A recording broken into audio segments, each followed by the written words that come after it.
Pemirsa, terima kasih Anda masih terus menyaksikan NTV Prime. Kita lanjutkan perbincangan. Saya ingin memberi kesempatan lagi ke Mas Nova tadi untuk melanjutkan terakhir tadi membahas seperti apa emosi publik terhadap perang ini. Dan catatannya adalah bagaimana kemudian emosi itu meningkat ketika ada 3 tentara kita yang menjadi korban di Lebanon.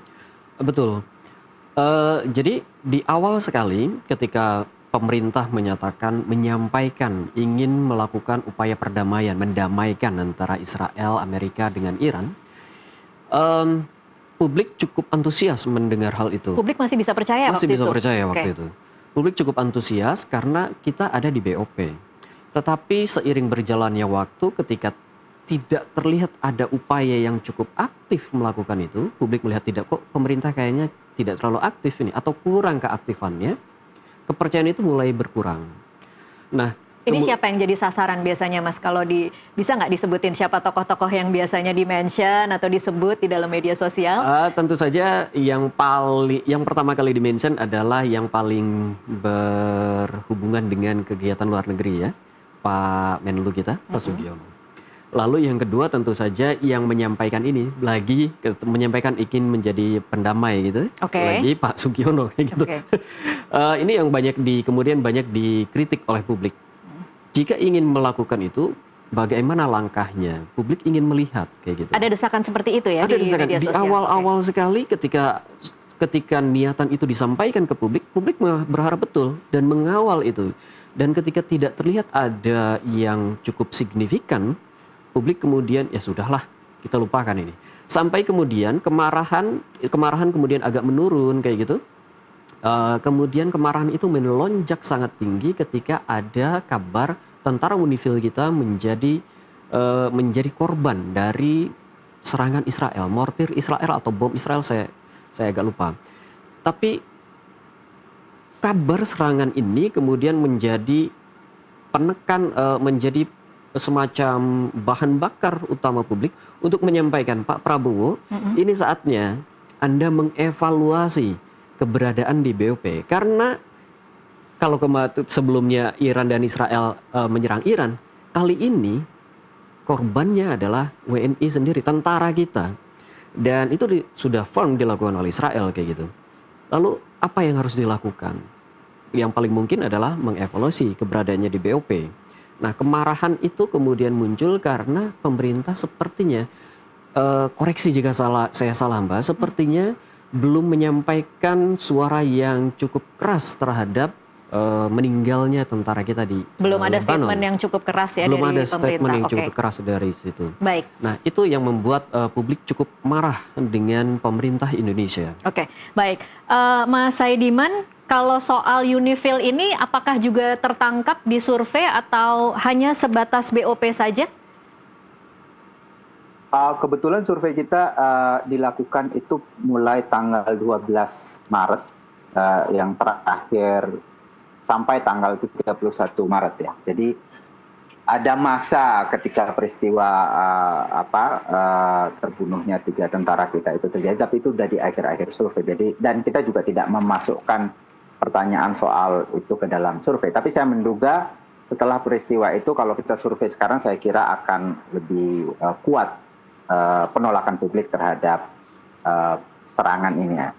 Dan kita tahu bahwa sebetulnya serangan Amerika Serikat dan Israel ke Iran ini sangat tidak populer di dunia, bahkan di Amerika Serikat sendiri sekitar 60% warganya kan menolak, termasuk saya kira itu juga yang menyebabkan negara-negara sekutu Amerika juga tidak mau terlibat di dalam peperangan ini. Satu-satunya negara di mana dukungan terhadap perang itu sangat kuat itu justru di Israel gitu ya, sekitar 82%, bahkan ada yang menyebut sekarang sudah 90% warga Israel setuju dengan serangan itu. Baik. Itu satu-satunya negara yang setuju. Baik, Mas Saidiman, saya ingin kembali lagi ke data Anda tadi yang mengatakan soal setuju atau tidak setuju terlibat dalam BOP. Ini cukup menarik, angkanya 50,9% kalau tidak salah ya, Mas Saidiman? Ya. Ini cukup menarik ya Mas Saidiman, ternyata ada 50% lagi berarti ya kira-kira yang setuju berada di dalam BOP atau ini sebenarnya ada layer lagi? Tidak juga. Jadi kan kita pakai 5 skala itu, ada yang sangat setuju.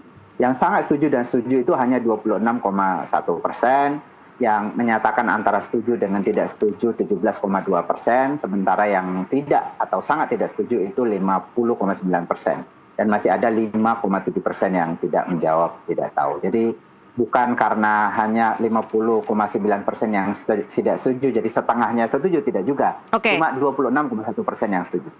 Oke, baik. Saya ingin sedikit membahas di luar ini, tetapi kemudian dengan data-data yang dimiliki baik dari survei SMRC dan kemudian dari Drone Emprit, kita membahas sedikit soal bagaimana sebenarnya menangkap persepsi publik terhadap perang Iran ini, kemudian dibandingkan dengan apa yang tertangkap di media mainstream. Saya mungkin ke Mas Saidiman dulu. Ini tidak tertangkap ya di media mainstream, tetapi kita bisa merasakan kemarahan, kegelisahan, dan emosi yang sangat negatif dari publik.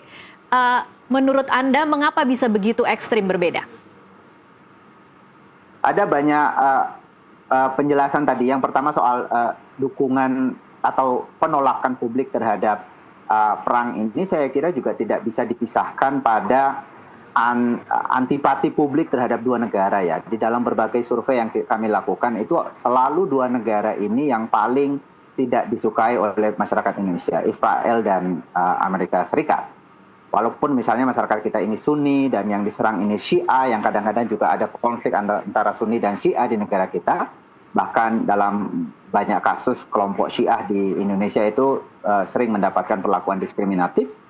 Tetapi dalam kasus ini mungkin karena kebencian terhadap Israel dan Amerika Serikat dan juga sikap politik masyarakat Indonesia yang lebih mendukung demokrasi, lebih terbuka, lebih menginginkan harmoni, inilah situasi-situasi yang kemudian menyebabkan masyarakat kita tidak mendukung atau tidak memberi legitimasi terhadap serangan ini. Dan kalau pertanyaannya kenapa ini agak berbeda dengan media mainstream, menurut saya justru tidak terlalu berbeda. Kita tahu bahwa media mainstream kita saya kira relatif juga menolak perang. Mungkin ada sejumlah kalangan yang mencoba realistis atau punya pandangan realis gitu yang melihat bahwa ya ini pertarungan antar negara yang memang mereka saling mengancam. Kita tahu bahwa Iran ini kan adalah negara yang dipimpin atau dikendalikan oleh rezim Islamis dan mereka berkuasa sejak 79. Sebelum itu Iran adalah sahabat Israel dan hari pertama ketika Iran berevolusi dan mengambil alih kekuasaan dari Shah Pahlavi itu mereka kemudian menyuarakan sentimen yang sangat keras anti terhadap Israel dan Amerika Serikat. Jadi negara ini bagi orang-orang yang realis ya memang agak mengancam gitu ya, dan retorikanya memang cukup mengancam gitu ya. Mereka mengatakan death to America and Israel bahkan dalam berbagai macam forum gitu. Jadi untuk orang-orang realis mungkin akan punya pandangan ya, kalau Israel kemudian melakukan perlawanan dengan cara menyerang duluan ya ini bisa masuk akal kira-kira, walaupun mereka juga tidak setuju perang. Dan memang ada aksi-aksi sebelum itu yang dilakukan. Misalnya ada isu bahwa Iran ini berada di belakang Hamas, berada di belakang Hizbullah, berada di belakang Houthi, bahkan berada di belakang sejumlah faksi-faksi gerakan bersenjata di Irak yang juga mengancam kepentingan Amerika Serikat dan Israel di sana. Baik. Tetapi kelompok semacam itu yang memaklumi atau mencoba merasionalisasi serangan itu di Indonesia itu juga minoritas gitu. Umumnya orang melihat apapun alasannya, jangan melakukan intervensi kepada negara orang. Baik, baik. Saya ke Mas Nova. Mas Nova, Anda sebagai yang